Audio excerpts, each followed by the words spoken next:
মুরব্বী, আপনার নাম কি? আমার নাম আমির হোসেন। বাবার নাম কি? মুক্তল হোসেন। আপনার বয়স কত? বয়স 62। 62।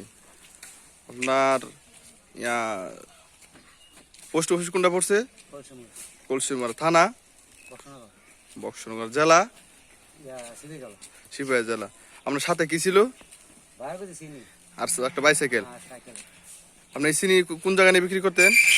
এনে আনছি। এনে কোন জায়গায়, মানে শঙ্কুশাল বাজারে? না, এদিকে গিলাতলা দক্ষিণ জায়গায় এদিকে দিয়ে আর কি দোয়ান চাটা গেছে তার কাছে দিই। ও, চা বাড়ি দিই। আপনার বাংলাদেশে কত কত গজ ভিতরে ঢুকছে, আটক করা হয়েছে? তো স্যার এরকম ফকিরামুরা আছে না এই জায়গাটার মধ্যে আর কি। ওই যে 400 গজ হবে আর কি, 400 গজের মতো।